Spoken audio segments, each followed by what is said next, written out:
Olá, sejam bem-vindos a mais um Brasil de Fato Entrevista.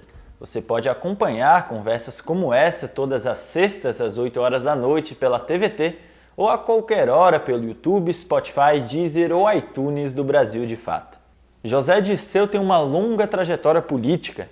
Foi líder estudantil durante a ditadura militar, fez parte do grupo que fundou o PT nos anos 1980 e ocupou o cargo de ministro da Casa Civil no primeiro governo Lula. Em entrevista ao Brasil de Fato, ele fala sobre a carta ao povo brasileiro, a reforma política e a democratização da mídia. A imprensa se calou entre 2013 e 2018, que nós éramos agredidos, chutados, cuspidos, nossas bandeiras eram queimadas. Quer dizer, esse ódio, essa violência nasceu lá. Todo o apoio do PSDB, do DEM, de grande parte do MDB, e principalmente da grande imprensa, derrubar a Dilma para criminalizar o PT. Lá que nasceu isso que nós estamos vivendo agora no Brasil, que precisa ser detido.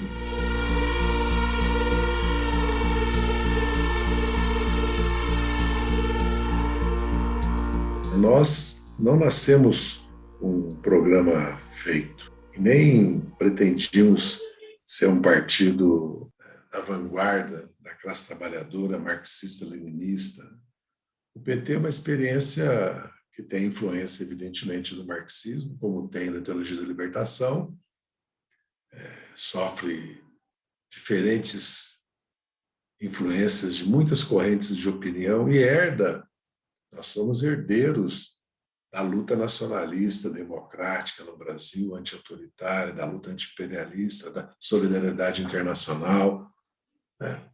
O sindicalismo que dá origem ao PT já estava conectado às lutas dos trabalhadores a nível internacional, né?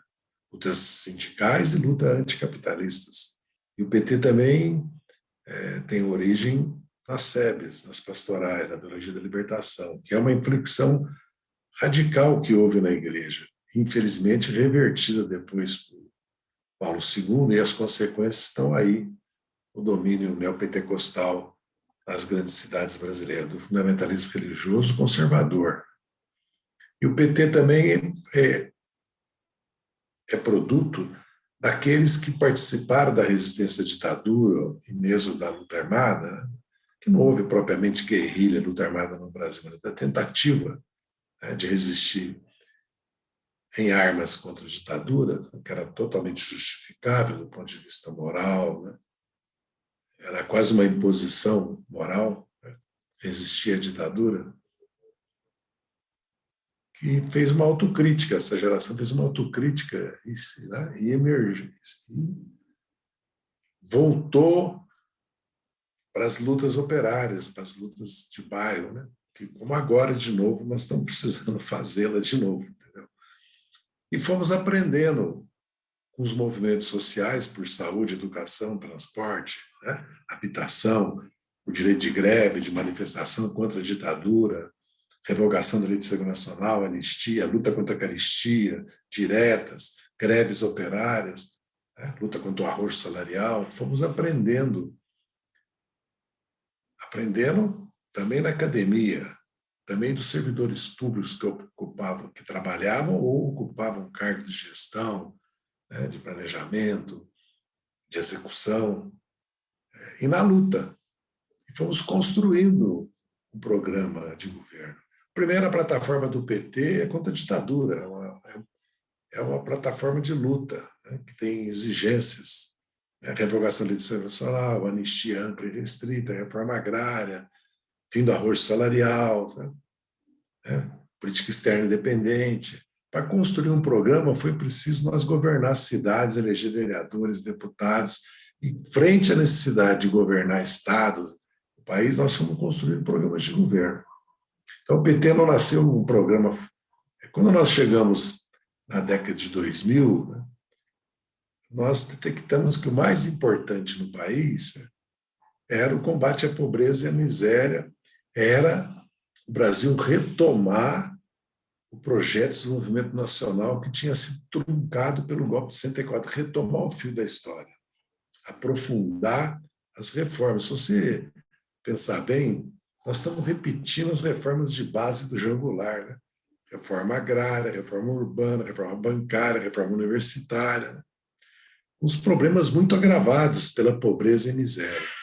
Então, o nosso governo ele vem com o objetivo, primeiro, de combater a pobreza e miséria, porque nós tínhamos que fazer, ao mesmo tempo, um ajuste nas contas públicas. O Fernando Henrique entregou o país quebrado 2 vezes, o dobro da dívida interna que ele tinha, porque ele pagou 3 anos juro real de 27,5%. Umas privatizações que venderam um patrimônio que valia 10, 20 vezes mais, alguns invendáveis, vamos dizer assim, né?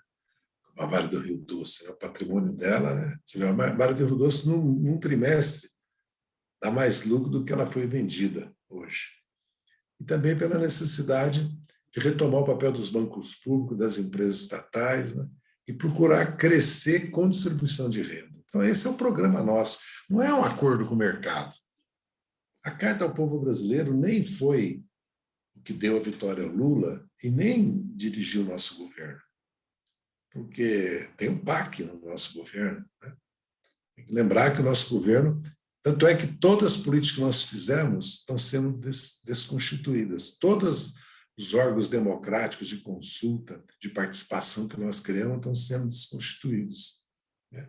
E o ataque principal que eles fazem é os bancos públicos, as estatais, a integração sul-americana, a política externa independente, porque nós não nos submetemos à política militarista, unilateral, intervencionista dos Estados Unidos, nem com relação a Cuba e Venezuela, e muito menos com relação ao Iraque, à Líbia. E o Brasil passou a ser um ator internacional importante. E aqui dentro, nós resgatamos da pobreza e da miséria milhões de brasileiros. E criamos, pode-se dizer, ainda que hoje a história está nos dando razão com as mudanças que o Biden está fazendo nos Estados Unidos, que a Europa já, que a França, a Itália, a Alemanha estão fazendo, nós tínhamos como objetivo que o Estado fosse indutor do desenvolvimento e que a questão da integração sul-americana e do choque de distribuição de renda fosse as bases para o crescimento, que exige até hoje uma revolução científico-técnica. Quando o Lula chega no governo, aquele objetivo. Vamos combater a pobreza e a miséria, vamos distribuir renda, vamos retomar o projeto de desenvolvimento nacional, o fio da história, vamos priorizar a política externa altiva e ativa, né? E a integração sul-americana. E aqui vamos, com o apoio dos bancos públicos, começar, e com a política salarial, a política de previdência, a política social, né? Saúde, educação, com luz para todos, com Minha Casa Minha Vida, com o Pronaf, vamos fazer um esforço dentro da correlação de forças, porque o único presidente que governa sem maioria no parlamento é o Lula. Nós somos eleitos com 120, 150 deputados de esquerda, e 20 senadores no máximo, 18, 20.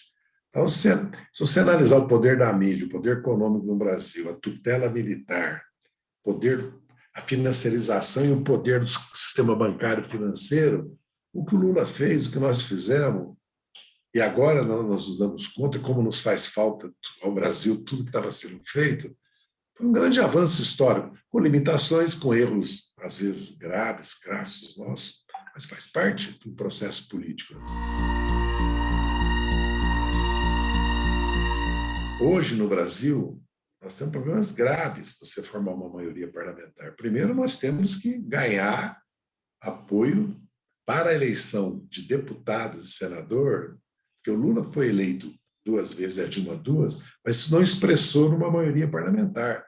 Em parte por causa do poder econômico, por causa da mídia, por causa do sistema uninominal de voto e do parlamento como ele é constituído. Então, o sistema eleitoral, o sistema institucional, né, como o Congresso brasileiro instituído, dificulta a formação de uma maioria, vamos dizer assim, né, de esquerda, que é o caso aqui nosso, né? A realidade é essa. E o poder econômico, né? Porque agora tem o financiamento partidário, mas nós continuamos cada vez mais, você pode observar na campanha eleitoral, que quem faz o debate eleitoral é a mídia.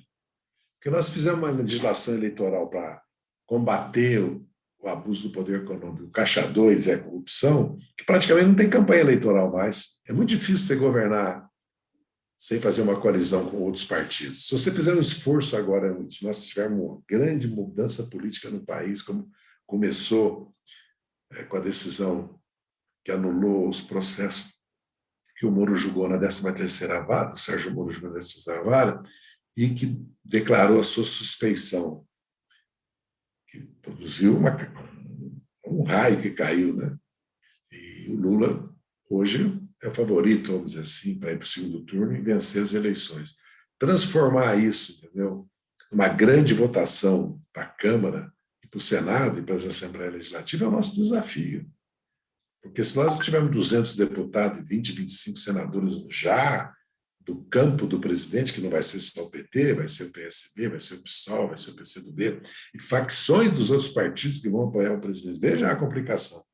Vai ter dissidência no PL, no MDB, no PSD, no PP. A gente está vendo já prefeitos falarem, deputados que vão com Lula, entendeu? Então, é a realidade brasileira. Para transformar isso, nós temos que nos autotransformar em partidos populares, em partidos de luta social. Oxalá nós possamos fazer uma reforma eleitoral institucional no Brasil para democratizar. Porque o Senado, inclusive, que tem essa composição de 3 por Estado, tem mais poder que a Câmara. Porque, além de ser Câmara Alta, não é Senado, que tem iniciativa e revisa, ele nomeia os embaixadores, agentes reguladores, ministros do Tribunal Superior, Procurador-Geral da República, Banco Central, autoriza o endividamento do Estado e município, julga o presidente da República e os membros dos tribunais superiores. É um Senado hipertrofiado como instituição perante a Câmara, né? E com essa distorção que tem na Câmara, que é muito grave.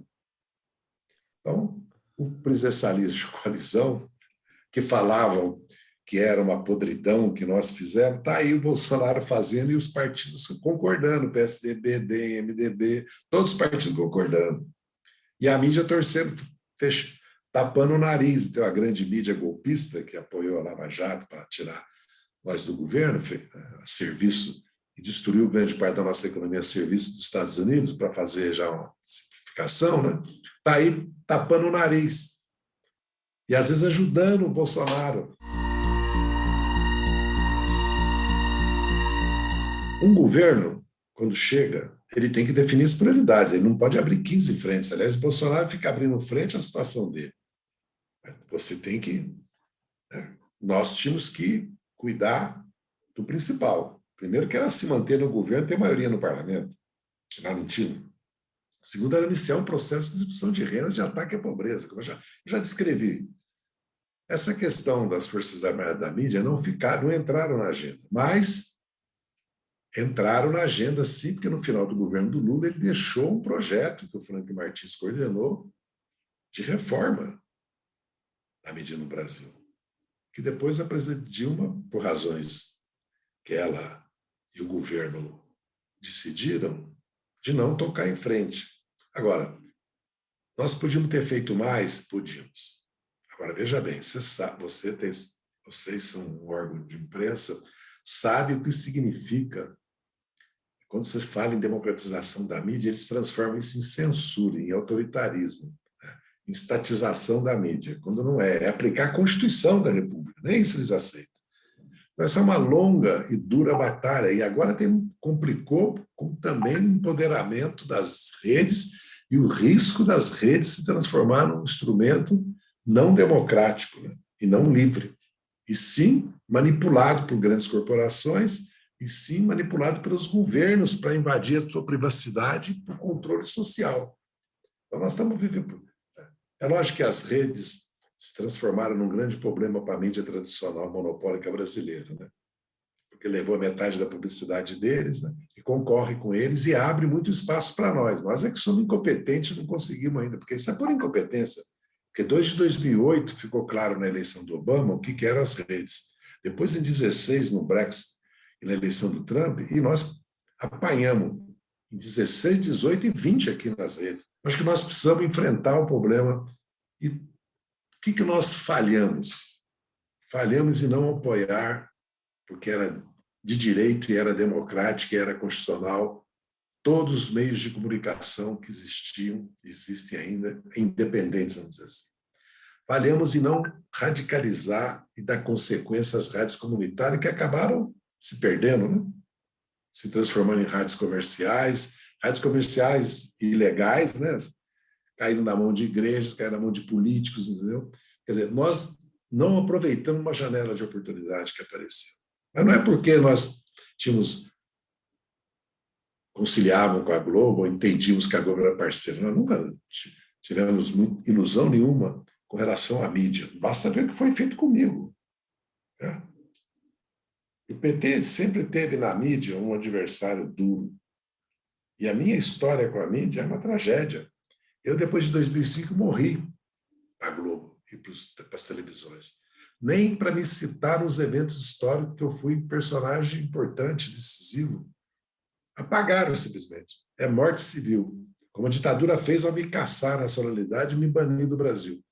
Além de decretar pena de morte para mim. Não legal, né? Mas eu estava condenado à morte se eu fosse preso. Como muitos companheiros e companheiras foram assassinados barbaramente, covardemente, na tortura, porque já estavam. Quem tinha ido para Cuba e treinado estava condenado à morte. Era a ordem do Estado, né? E nós não fomos capazes, portanto, de enfrentar, certo? Porque, veja bem, quando aconteceu 2 episódios, logo no começo do governo, né, que deu uma crise danada entre nós, inclusive. A Ancinave, que foi gestada no Ministério da Cultura, pelo Manuel Rangel, que depois foi até presidente da Ancine, né, ali, e o Conselho Federal de Jornalismo, que foi proposto pelo Congresso, por unanimidade, pelo Congresso da FENAGE, Federação Nacional de Jornalistas. O Ricardo Couto, que era o secretário de comunicação, o Chiquem, eles enviam para o Lula envia para o Congresso. Deu uma crise, que era autoritarismo, chavismo, e nós recuamos. Depois nós demos conta que estava a metade dos artistas intelectuais, jornalistas, eram favoráveis, dava para fazer a luta. Agora, o Congresso ia aprovar? Provavelmente não. Porque a mídia tem muito poder no Congresso. Não é só a bancada da bola, da bala, do boi, da Bíblia, né? Da bola, já falei, né? Não é só. Tem a bancada também, poder da mídia, né, no Brasil. E o poder da mídia é grande porque a Lava Jato, uma das principais bases de apoio que viabilizou toda a ilegalidade, todos os crimes da Lava Jato, foi a mídia corporativa monopolista brasileira. Então, o que era o Conselho Federal de Jornalismo? Era um sindicato. Não, era para controlar as redações e impor censura. É o contrário, quem impõe censura e controla as redações são os donos dos jornais. É uma coisa evidente. Quem faz política eleitoral, política ideológica, porque a grande mídia tem sim lado. Ela é capitalista, ela é neoliberal, né? Certo? Ela apoia os candidatos da direita, ela apoia o pensamento político de direita no Brasil. Nós temos que construir uma mídia de esquerda, uma mídia socialista. O resto é parcialidade, objetividade, tudo bem. Tem, muitas vezes. Não que a mídia não jogue um papel democrático em muitos momentos, como está jogando agora, porque toda a mídia está contra o Bolsonaro. Jogou na campanha da direta depois que a direta já é. O impeachment e as diretas só foram apoiados pela Globo. A Globo acho que nunca apoiou o impeachment e as diretas, quando já era uma realidade, já era impossível, e a Globo estava sendo simplesmente repudiada, né, nacionalmente, entendeu? Faz a autocrítica do golpe de 64 depois de não sei quantos anos, né? Mas apoia o golpe na Dilma. E não aceita dizer que foi golpe. A Folha não aceita, o Estado de São Paulo, o Jornal o Globo, eles não aceitam. Para eles, aquilo foi um golpe parlamentar judicial, na verdade. Só não foi militar porque não teve resistência. Então, acho que nós temos que retomar esses temas. Tudo isso começa quando eles rasgaram o pacto político, o pacto social da Constituição de 88, dando um golpe parlamentar judicial e destituindo a presidente Dilma Rousseff, que jamais cometeu qualquer crime de responsabilidade, qualquer ilícito, como ela dizia, qualquer mal feito. Jamais. Está provado, o país sabe disso. Ela é honesta. Então, primeiro, aí começa o problema. Felizmente, o ministro Luiz Fux disse, em nome do Supremo, que não existe poder moderador no Brasil. Porque eles começaram com a história do poder moderador. Eles sonham com isso, ser o árbitro da nação, as Forças Armadas. Não são, não podem ser. Não devem ser. De hipótese alguma. Eles não podem fazer política. Eles têm que estar submetidos ao poder civil, que está na Constituição. E ao comandante-chefe das Forças Armadas, que é o presidente da República. Eu já falei sobre isso. Isso aí, essa promiscuidade entre Poder Judiciário, STF, Congresso Nacional, Presidente da República, Forças Armadas, é fruto do golpe, é fruto da eleição do Bolsonaro, que viola diariamente a Constituição. E fruto da tutela militar, que foi permitida quando faz o Twitter e não foi destituído, entendeu? E quando fazem declarações, as memórias do general Vilas Boas são a confissão da tutela militar, a confissão pública da tutela militar. Está evidente isso. E o episódio com o Bolsonaro, o ministro da Defesa, os comandantes das 3 armas, só deixa isso claro. Então nós temos um problema sério, certo? Porque o Supremo Tribunal se politizou também, com a Lava Jato, permitindo que ela... Quando se dá poder de investigação para o Ministério Público, que não tinha e a Constituição não permitiu, porque eles queriam ser a Polícia Judiciária da União e dos Estados, os promotores, os procuradores. Foi votado e ficou a Polícia Federal Civil. O Supremo, em 16, deu para eles isso, ainda deu o guardião para eles fazerem escuta, ainda deu o direito deles ter procedimentos criminais investigativos sigilosos, que são milhares. Agora está um monstro aí, estão tentando... Tem que mudar, como agora tem um projeto na Câmara de mudar a composição do Conselho Nacional do Ministério Público. Aquilo que foi capturado pelos procuradores, é corporativismo puro e defesa das... Por isso que eles queriam o pacote anticrime, que ia transformar em legal todas as ilegalidades que eles fizeram. Na verdade, era um Estado policial. E a Lava Jato era um projeto de poder político e um poder antinacional articulado nos Estados Unidos. E para perseguir e destruir o PT e tirar nós do governo, porque nós íamos ganhar a eleição de novo, em 18, com Lula presidente. Nós vamos ganhar. Então, essa é a realidade, que é um problema grave. A Lei de Segurança Nacional, eu acabei de escrever um artigo agora que vai ser publicado no Poder 360, site aqui de Brasília, nacional. Eu falo sobre isso. A Lei de Segurança Nacional é o entulho da ditadura, está sendo usado diariamente contra jornalista, contra indígena, contra sindicalista, contra a oposição. Eles querem criar um Estado policial a partir do GSI, do Ministério da Justiça. A lei tem que ser revogada, mas tem que criar uma lei de defesa do Estado democrático que não seja uma lei para calar a oposição, para cercear os movimentos sociais, as greves, as manifestações, as ocupações. Tem que ser para defender contra golpes militares e para defender contra o aparelhamento e abuso de autoridade do presidente da República ou do Ministério Público ou da magistratura. Não pode ser. Tem que ser para proteger o cidadão, as liberdades civis e democráticas do Estado, e não para dar instrumento para o Estado para reprimir a oposição e para calar a oposição. Porque a Lei de Segurança Nacional precisa tomar cuidado com o que vai ser, né? Porque às vezes, de boas intenções, né, diz o ditado, o caminho do inferno está lotado. Você acabou de acompanhar a entrevista com o ex-ministro da Casa Civil, José Dirceu. Confira mais entrevistas como essa pelo YouTube, Spotify, Deezer ou iTunes do Brasil de Fato, ou toda sexta às 8 horas da noite na TVT. Nos vemos na semana que vem.